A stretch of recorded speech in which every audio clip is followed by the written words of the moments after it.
Math channels. So what are they? How do you create one, and how do you display one in the Z1 Analyzer? We're going to talk about all this in this video and what they can do to help you better understand the telemetry in your car and what your car is doing. So let's get right to it. So what is a math channel? A math channel is basically any channel that is calculated. So if you look here, there are a whole bunch of channels. These are just standard channels like brake bias, ABS setting, things like that. Those come in the analyzer and they're standard channels, and they all have a particular value at a particular place on your lap. With a math channel, you can create a new value by using those data channels and manipulating their values. And that can be through multiplication, through any of these options here, sine, cosine, or by combining multiple channels. So the reason you would do this is to get a value which is not available in one of the standard channels. So this could be something like if you are using a sim that does not have shock velocity, you can use the shock deflection, take a derivative of that in your math channel, and then create a graph which shows your shock velocity and use that in a histogram. And then that helps you get shock information and create setups on your cars. Or you might want to do something with a steering graph. So by default in the analyzer, the steering graph goes left is up and right is down. But if you want it the other way around, you can take your steering channel, create a math channel where you multiply that by -1 to flip it, and now you can have the steering with right up and left down. And finally, you can also combine channels. So maybe there's something you want to do where you have a couple of channels, perhaps like ride heights, that you want to use to create like a rake channel, which would show you sort of how the rake of the car changes as you move around the track.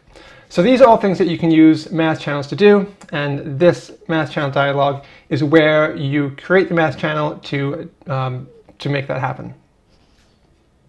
So how do you create a math channel in the Z1 Analyzer? There are a couple of ways to do it, so let's just close this for a second.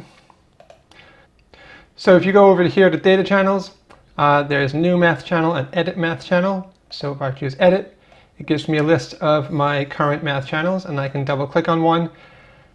And it brings me up to the math channel dialog with that particular math channel active, and I can edit that if I want to. You can also right click on them and choose copy, new, edit, delete.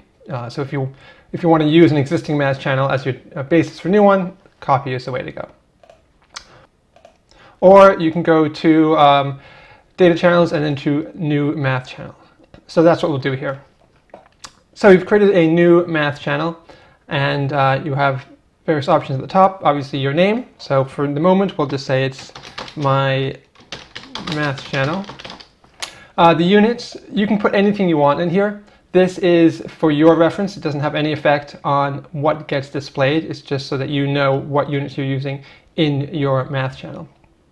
We have a couple of data tile options on the right.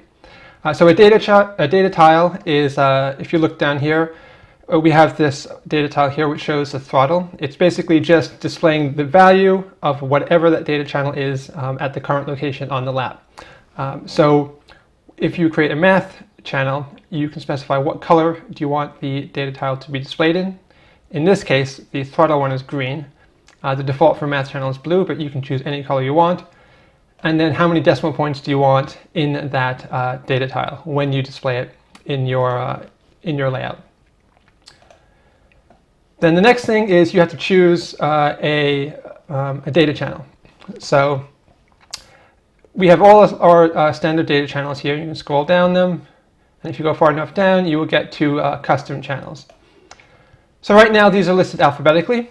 You can also choose to group them together. So when you group them together, it is obviously based on things like driver inputs, in-car adjustments, and etc. all the way down. So depending on what way works for you, you can choose the sort order that you like. And then on the right here in this table, you have the units. So this tells you what the unit of the original data channel is. So these units are all their base units. It has your selections within the analyzer of where you want things in, say, miles per hour or kilometers or meters or feet or whatever, has no bearing on what this is. So this allows you to have a consistent background of what the value will be and what you're going to do with, so you know what you're going to do with it as you create your math channel. Then this section here is where you actually create your math channel. So usually you're going to start with probably a channel. So let's say if you click on break, here you get break shows up. Now you can type this in. So if I just delete this and put the bracket and then break, it's the same thing as clicking on it. To type in a data channel, you just put the brackets around whatever the name of the data channel is. And then you can also use any of these operators on the right. So obviously the numbers, basic addition, and then these various functions here. And again, you can type these in. So if I wanted to multiply this by 100, I can do that. Or I can do the same way by clicking on these buttons that way.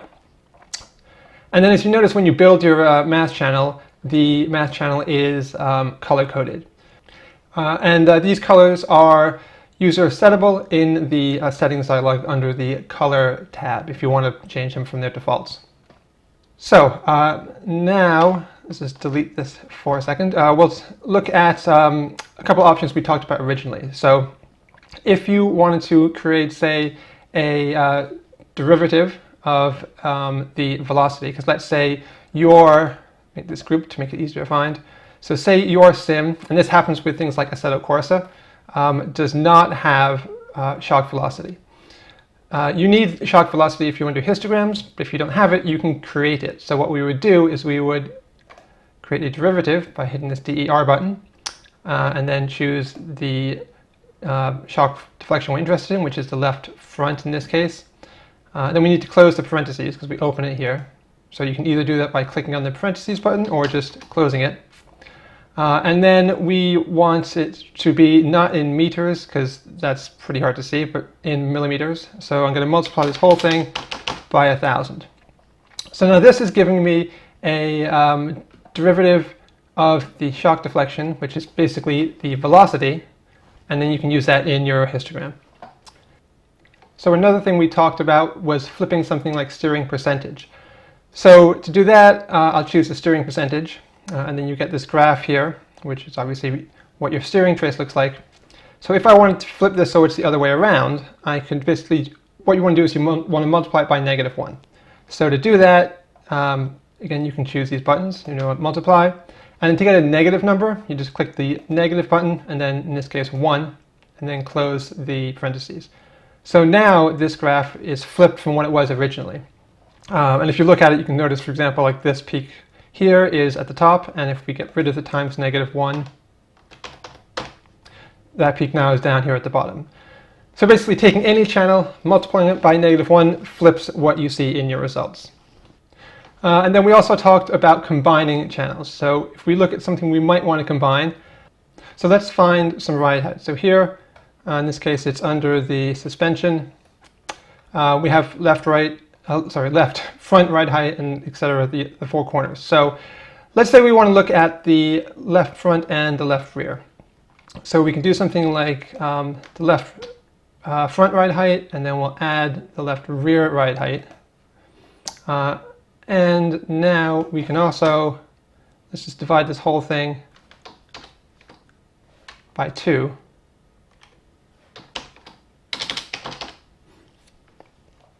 And this gives us basically the average ride height of the car as it moves around. Increase these decimal points. So this can be useful, and this is a very, very basic version of creating a rake, but this is just an example of what you can do to create, to combine more than one data channel into a single one. And then when you were done and you're happy with it, you would choose create math channel over here, and click that. It's being created. So now you can see my math channel is right here. So now I've created my math channel.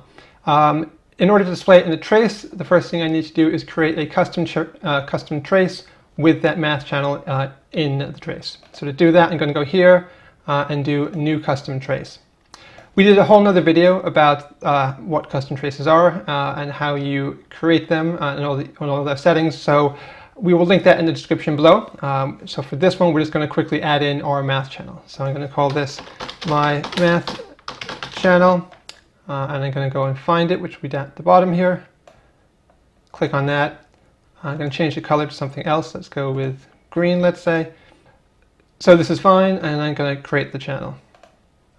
Create the trace. So now I've created a custom channel that includes my math channel, and I want to display it. So there are a couple of ways I can do this. I can right-click on an existing trace, go to Custom Traces, and choose the one I just created, my math channel, and then it shows up here. Or I can go to Add Trace, and go down to Custom Traces and add my math channel. And now I have a new trace with that math channel in it. And finally, I could display a data tile with that math channel. So I'm going to go to Add Data Tile, my math channels, and then that one.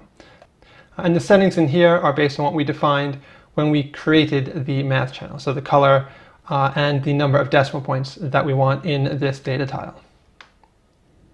So this was a great introduction into math channels and how you use them in the Z1 Analyzer. We're going to be doing more videos soon on scatter plots and histograms, so please like this video and subscribe to the channel so you don't miss any of our upcoming videos.